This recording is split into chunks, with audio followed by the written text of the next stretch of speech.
Hi, my name is Giselle Noel, and I've written a book called Nagging Thoughts from a Proverbs 27:16 woman. It's based on my experience with 18 years of marriage, and despite roughly 2.5 years total of Christian marriage counsel, nobody was able to come close to exposing the truth, which is that my ex-husband had a secret sex life the entire duration of the marriage. Now, it progressed over time, but I didn't learn about any of it until after I had announced my decision to divorce. So my book is a critical analysis of the advice I received and some of the best-selling Christian marriage theology that was behind much of it that allowed this deception to go on for as long as it did. Now, with that said, this week I want to address the broad concept of complementarianism. Last week, I shared my thoughts with you on egalitarianism and how I see that as an extension of macho sexism that, despite its lofty goal of bringing equality to women, ultimately devalues the stereotypical, feminine things and womanhood. So it actually helps perpetuate even more sexism. So I was actually very open, even though I grew up in a very liberal area. I was very open to the ideology of complementarianism. I was expecting to find relief in an ideology that openly recognized the profound differences between the genders. But very broadly, what I ran into is a very black and white thinking that is very, very rigidly defines the genders, too rigidly, in my opinion. And in my marriage counseling, what I effectively ran into was this attitude like, whoa, they're a little silly woman. Respect is for men. But if you're lucky, if you behave, you'll get love. And if you have no needs or flaws, you might get honor. That's the deal. I want to say how patronizing it is to tell somebody else what their needs are. To say women need love, men need respect. That is the general consensus that I've run across in complementarian circles. And not only is this patronizing and condescending to tell other people what they need, it's just a falsehood. Absolutely everybody needs both love and respect. I'm going to give you one biblical citation just to make my case, which is on the respect point, because this is really what is lacking to a great degree in complementarianism, in my opinion. 1 Peter 2:17 says, honor all people, love the family of believers, fear God, and honor the king. And the interesting thing is if you go ahead and click on if you go to BibleHub.com, you can do this on any verse, click on the interlinear, you can see the original language, the original words that are there. You're going to see the verb that is tied to what you are supposed to give a king is the exact same word that you are supposed to give to all people.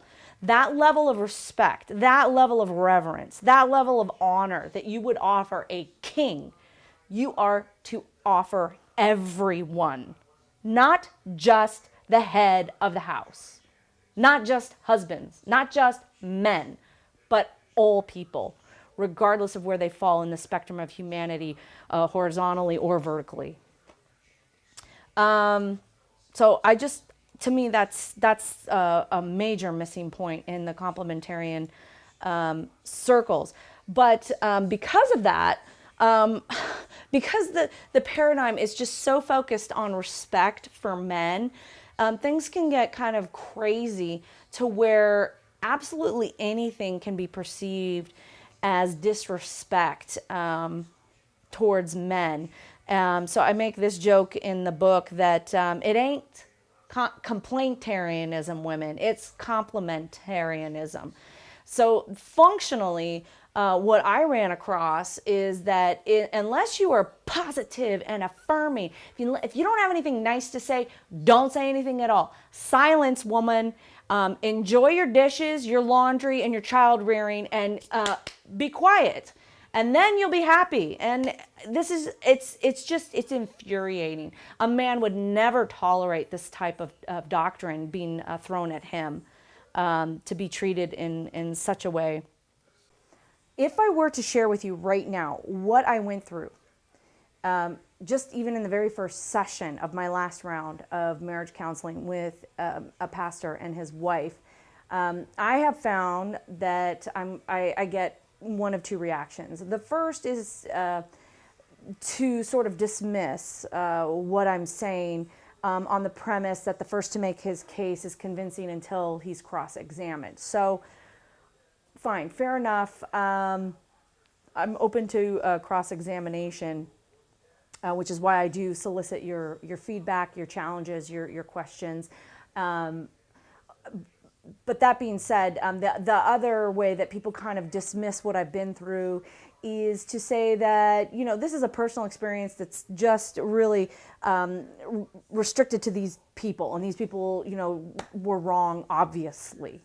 So there's no general application, and it's not indicative of complementarianism in general. So fine. I'm not going to present what I've been through at this point.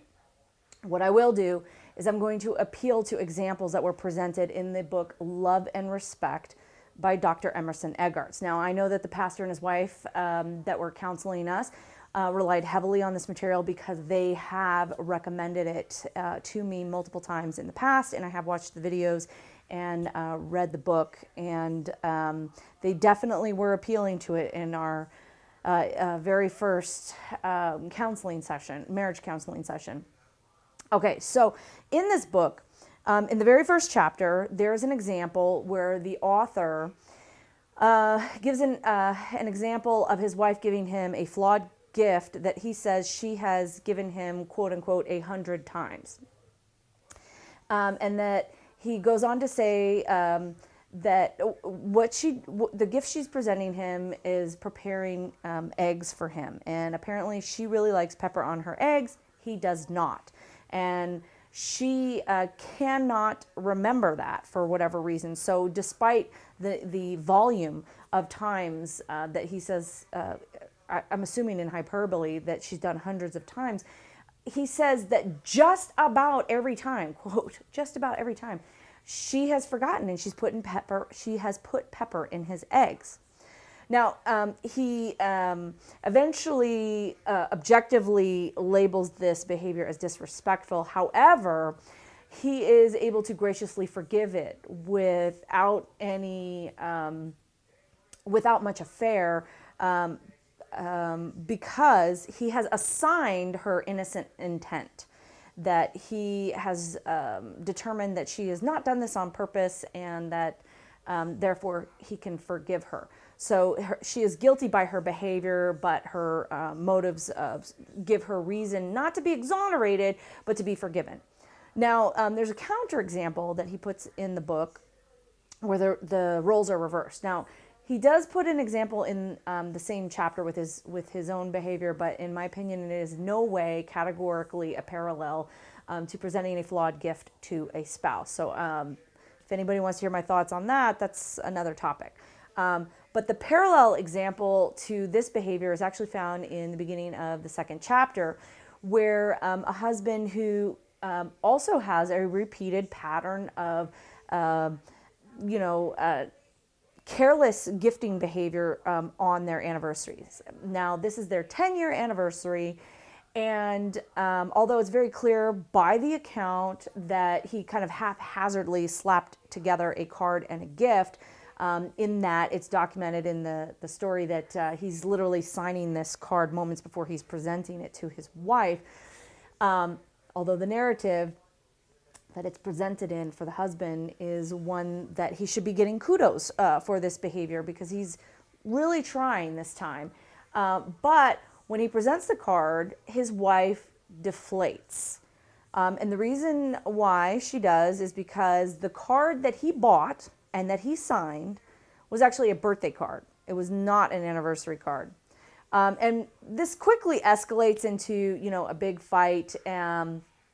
But even in that initial reaction where she deflates, the author identifies this behavior as disrespectful towards the husband. And he even, at the end of this first presentation on this scenario, he sarcastically calls the man a stupid oaf in order to redirect to the real problem in the scenario, which is the wife's disrespect. So in both examples, whether the woman is presenting a flawed gift, she's disrespectful, or she's receiving a flawed gift without joy and without grace, she's also disrespectful. Now, here's the interesting thing. His example with the eggs is very broad in general. It does not seem like a detailed account like the way that the card incident is. So there's some details missing there. He doesn't show his reaction and the conflict that this created and how they actually resolved it. But had he responded to the eggs, the peppered eggs, in a gracious manner, where he overlooked it and received it with joy and actually ate the eggs, I would imagine that he would have documented that in his example as a shining example of how to receive a flawed gift in a gracious manner. But it doesn't say anything like that. However, when it comes to the wife receiving the birthday card for the 10-year anniversary, there is heavy pressure for her to receive that card with joy. So even if her heart is broken by the half-heartedness effort that the husband put into this, and quite frankly, on both sides, both examples, the wife that keeps peppering the eggs and the husband who won't take an anniversary seriously even after 10 years of his wife making it clear that this is something that's important to her. Both examples, to me, are something that should be really examined as potential passive-aggressive behavior. That while you want to give your spouse the benefit of the doubt, and love truly is blind, if you read 1 Corinthians chapter 13, it says that it hopes all things, believes all things, endures all things. So you don't want to think that your spouse is trying to stick it to you. But if this behavior is consistent for 10 years and hundreds of times they make eggs, they can't get it right, I would be highly suspicious that there is some passive-aggressive behavior going on there, and I think it's perfectly reasonable and legitimate to talk about that and figure out, what is this, why is this gifting so half-heartedly? Why is the gifting being done in such a half-hearted manner? I have my examination in the book on this issue of half-hearted giving because I had to think through it. Well, is this really an issue or is it not? I'm going to save that for the book and just concentrate on my point today, which is this huge discrepancy in how both the husband and wife are treated depending on which role they're playing in this half-hearted gifting scenario. In both cases, the woman is determined to be disrespectful towards her husband. So, and then the other thing that is really the mental abuse in this for me is that when it comes to determining guilt, the woman's behavior is enough to determine guilt, and as I said, her motive is enough to have reason to forgive her. But when it comes to the husband, the author says that he only appears to not care. So in other words, the husband didn't do anything wrong. There is actually nothing for the wife to forgive in this scenario because his guilt is not determined by his behavior, but by his motive. So he only appears to have done something wrong when in actuality we know that his heart was pure and therefore he didn't do anything wrong. And so for the woman to make any issue out of this is completely inappropriate and disrespectful.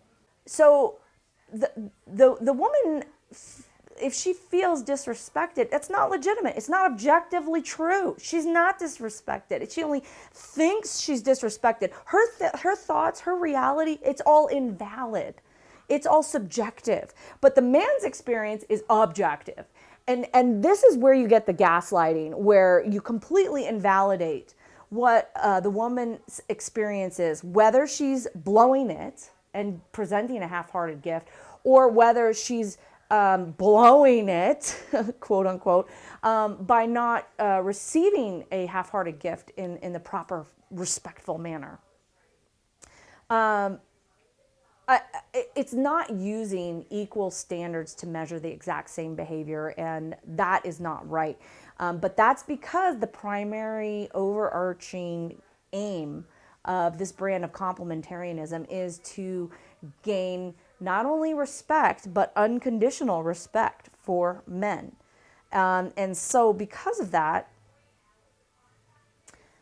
this complementarianism is actually promoting sexism just as much as the egalitarianism is. And here's where it gets really ironic to me, is that while this camp tends to really pigeonhole the genders into these stereotypical extreme pink and blue provider, protector, and damsel,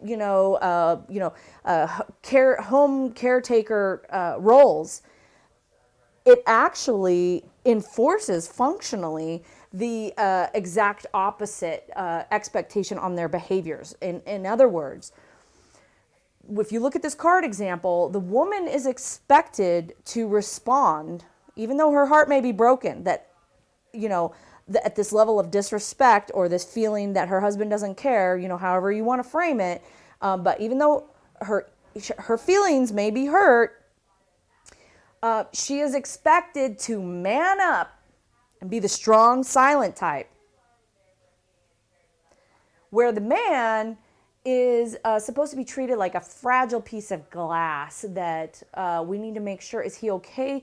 Did that offend you? Did that hurt you? Are you okay? Let me protect you. And it's so crazy to me that from my perspective, when I step back and I look at both of the aims of the egalitarians and the complementarians, what they are claiming they want to achieve and what they are actually promoting, it's the exact opposite of what they purport to seek out for, an end result. It's just maddening to me. And I believe that there is a reason for favoring masculinity and setting up women to be crushed.